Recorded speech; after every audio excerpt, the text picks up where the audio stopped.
दुनिया के करोड़ों स्टूडेंट अपने सपनों को लेकर एक आस लगाए रहते हैं कि किसी न किसी अटेम्प्ट में उनका सिलेक्शन हो जाएगा, पर एग्जाम हॉल में पहुंचने के बाद उनके साथ कुछ अलग ही गड़बड़ी हो जाती है। किसी का माउस काम नहीं कर रहा था तो किसी के डिस्प्ले पर क्वेश्चन ही नहीं आ रहा था। एक वीडियो क्लिप में हमें देखने को मिलता है एक स्टूडेंट को मारा गया। किसी के साथ ऐसा हुआ कि सेंटर पर पहुंचने के बाद पता चलता है कि उनका सेंटर चेंज कर दिया गया। राजस्थान में रहने वाले एक लड़के का सेंटर अंडमान निकोबार भेज दिया गया। अब ऐसे में समझ नहीं आता कि एसएससी एग्जाम करा रही है या फिर टूर। चलो बाई चांस एक गलती हो गई, पर लेकिन कुछ लोगों का सेंटर झाड़ियों में भेज दिया गया। एसएससी वालों से मेरा बस एक ही सवाल है, आप लोग ऐसी जगह पर सेंटर क्यों भेजते हैं जहां पर जाने की कोई सुविधा नहीं है, और अगर पहुंच भी गए तो वहां पर बैठने में हालत खराब हो जाए। एसएससी जो इतने अच्छे एग्जाम को कराती थी वो इस समय इतने गड़बड़ तरीके से एग्जाम क्यों करा रही है। चलिए पूरे मुद्दे को बारीकी से समझते हैं। हेलो नमस्कार, मेरा नाम है सूरज और आप देख रहे हैं फैक्टिंग चैनल। एसएससी जो ग्रुप बी से ग्रुप डी के पदों के लिए परीक्षा आयोजित कराता है, एसएससी का पूरा नाम है स्टाफ सिलेक्शन कमीशन। एसएससी अलग अलग तरीके से परीक्षा कराती है, जैसे कि SSC CGL, SSC GD, SSC CHSL, SSC CPO, SSC MTS और SSC JE. SSC JE exam देकर आप डायरेक्ट ही जूनियर इंजीनियर बन जाते हैं। एसएससी सीजीएल से आप एएसओ, सीबीआई, इनकम टैक्स जैसे बड़े पदों में डायरेक्ट नौकरी मिल जाती है। एसएससी जीडी से आप BSF, CISF, CRF, CRPF, constable जैसे पदों में डायरेक्ट नौकरी मिल जाती है। एसएससी सीएचएसएल से एलडीसी, जेएसए, डीईओ जैसी नौकरी मिल जाती है। एसएससी सीपीयू से आप direct SI, CRPF, BSF, CISF, ITBP, SSB जैसे संगठन में डायरेक्ट नौकरी मिल जाती है। एसएससी का आज से ही नहीं बल्कि पहले से ही गलत तरीके से परीक्षा कराने, पेपर लीक हो जाने वाली समस्याएं आम थी। 2016 के बाद से एसएससी के पेपर में हर बार कोई ना कोई गड़बड़ी हुई है, लेकिन 2025 से कुछ ज़्यादा ही गड़बड़ी सुनने को मिल रहा है। मनीषा नाम की इस स्टूडेंट ने बताया कि किस तरह एग्जाम हॉल में उनका माउस काम नहीं कर रहा था। जब उन्होंने मदद मांगी तो स्टाफ के लोग 10 मिनट बाद आए। अब ऐसी हालत में 10 मिनट लेट, जहां पर हर एक सेकंड की कीमत है, वहां पर अगर 10 मिनट लेट हो जाए तो इसका मतलब 12 क्वेश्चन देखने का टाइम भी गया। जरा आप इनकी पूरी बात सुनो। क्या मानसी, आपका पेपर कैसे हुआ? पेपर में मेरे बहुत गड़बड़ी हुई है, वो चल ही नहीं रहा था माउस बिल्कुल अच्छा, भी। आपका माउस नहीं चल रहा था? हाँ, चला ही नहीं, वो कीबोर्ड भी नहीं चल रहा, कुछ भी नहीं चल रहा। फिर भी बुलाया, वो 10 मिनट बाद आए हैं, फिर वो टाइम ही समाप्त हो गया। क्या करो? मतलब आपके साथ गड़बड़ हो गया, सालों की मेहनत आपकी बर्बाद हो गई। एसएससी में इतनी गड़बड़ी क्यों और कैसे हो रही है? इससे पहले जब एसएससी का एग्जाम टीसीएस कराती थी तो इतनी ज़्यादा गड़बड़ी नहीं देखने को मिलता था, लेकिन जब से एसएससी का टेंडर एडुकेटी को दिया गया तब से बहुत ही ज़्यादा गड़बड़ी देखने को मिल रही है। आइए थोड़ा टीसीएस और एडुकेटी के बारे में डिटेल में समझते हैं। टीसीएस यानी कि टाटा कंसल्टेंसी सर्विसेज, यह कंपनी 2025 से पहले एसएससी के हर एक एग्जाम को कराती थी।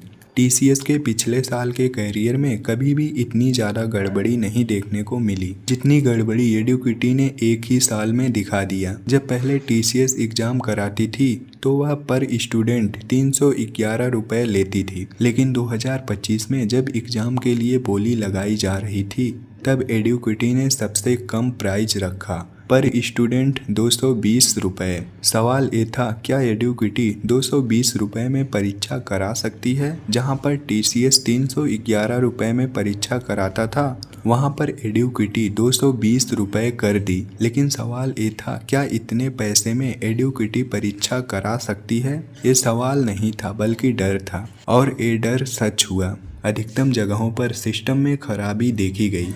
कहीं पर परीक्षा के 4 घंटे पहले ही परीक्षा टाल दिया गया, एक नोटिस के साथ किसी रीजन की वजह से आज की परीक्षा रद्द कर दी जाती है। अब स्टूडेंट बेचारे 100-150 किलोमीटर दूर से परीक्षा देने आए हैं, वो भी पूरी तैयारी के साथ। नोटिस देखते ही उनको कैसा लगेगा? TCS जो पहले एग्जाम कराती थी उस पर सबको भरोसा था। यही एक कंपनी थी जो एग्जाम को सही तरीके से कराती थी, लेकिन पैसा बचाने के चक्कर में एडुकेटी को टेंडर दिया गया। अब इसमें स्टूडेंट का कोई फायदा नहीं था, एग्जाम फीस तो उतनी ही रहेगी, सिर्फ फायदा यही होगा सस्ती कंपनी को टेंडर देने से पैसा कुछ लोगों के जेब में भी चला जाएगा। अब इसमें कुछ बोल भी नहीं सकते, ये सब भारतवासियों का नियम है।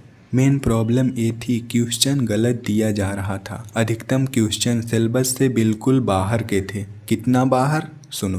देख रहे हो ये लोग क्या पूछते हैं, बदतमीज। तुम ये सब सवाल पूछोगे और कोर्ट इंटरवीन भी ना करे। ये कह रहे हैं 1993 में एक दिन में 28 गाने रिकॉर्ड करने के लिए किसका नाम गिनीज बुक ऑफ रिकॉर्ड में दर्ज हुआ था? कुमार सानू का। चलो मैं इस सवाल को फिर भी थोड़ा जेन्युइन मान लेता हूँ, SSC GD में पूछे गए सवाल है। ये कह रहे हैं आदित्य प्रतीक सिंह सिसोदिया डीजे वाले बाबू गाने से डेब्यू करने वाले रैपर कौन है? तुम्हारे रैपते पढ़ने चाहिए गाल पे। ये सब सवाल पूछते हो तुम, ये तुम्हारी औकात रहेगी और तुम कह रहे हो कि कोर्ट इसमें इंटरवीन ना करे। ये दो बॉडी के सवाल पूछ के तुम पूछते हो कि इश्क वाला लव की रिकॉर्डिंग के बाद किस गायिका का नाम था? नीति मोहन, तो मैंने आज तक नहीं सुना। लड़का गाना सुने, GS में ये सब पढ़ाई टीचर। कल को तुम कजरारे पूछोगे, कल को तुम पूछोगे नूरा फतेही कैसा नाचती है, और हम यही सब बताने बैठे हैं क्योंकि तुम पेपर सेट कर ही नहीं रहे, तुम पूरे दिन रील स्क्रॉल कर रहे हो। कल को तुम ये पूछोगे कि कौन सी हीरोइन है जो ऐसे करके चलती है। कल को तुम पूछोगे कि आज की रात हुस्न के दर्शन किसको हुए थे, और हम बताएंगे तुम्हारी तमन्ना को। फिर ये सब पूछ रहे हो तुम कि लंदन ठुमकता गीत की महिला गायिका कौन है। ये देखिए, ये पूछ रहे हैं, SSC पूछ रही है भाई है, और तुम कहते हो कि कोर्ट इसमें इंटरवीन ना करे। अब सोचो इस तरह के क्वेश्चन जिसके लिए हमें अलग से कोचिंग करना पड़े। मेरा मतलब ये सब किस कोचिंग में पढ़ाया जाता है। आज अगर दानिश भाई जिंदा होते तो SSC का एग्जाम ही नहीं होता। अगर आज दनिश जहन जिंदा होते तो क्या उनकी कंडीशन होती? क्या वाकई में कयामत आ जाए? नहीं मतलब क्या हो रहा है, नशे में कोई बैठा था क्या? ऐसे आदमी से क्वेश्चन बनवाया जा रहा है जो अपनी गर्लफ्रेंड से बात करते हुए बोल रहा है जानू तुम भी SSC का एग्जाम दे दो। पर लड़की ने बोला मैंने तो कोई तैयारी नहीं की है, मुझे तो सिर्फ नाच गाना आता है। तब लड़के ने बोला कोई दिक्कत नहीं, मैं नाच गाना ही वाला प्रश्न बना दूंगा, तुम सिर्फ फॉर्म भर दो।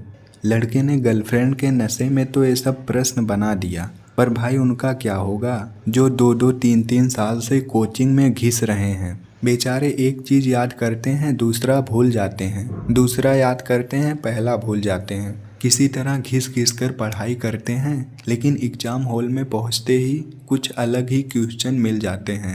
अच्छा हुआ कोई MC स्टैंड का फ़ैन नहीं था, पर चलो ये सब इनकी गलतियां थी जो इन्हें सुधारना चाहिए। सीधा स्टूडेंट के भविष्य के साथ खिलवाड़ हो रहा है। दिल तो तब दुखता है जब कोई किसी फील्ड में मेहनत कर रहा हो और उसके साथ कुछ गलत हो जाए।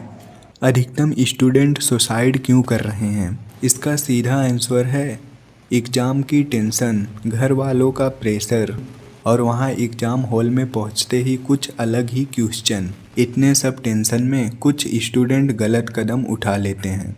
पर मैं आपसे यही कहूँगा, कभी भी गलत कदम मत उठाना। आप उन लोगों से बहुत बेहतर हैं जो अपने साथ कुछ गलत कर लेते हैं।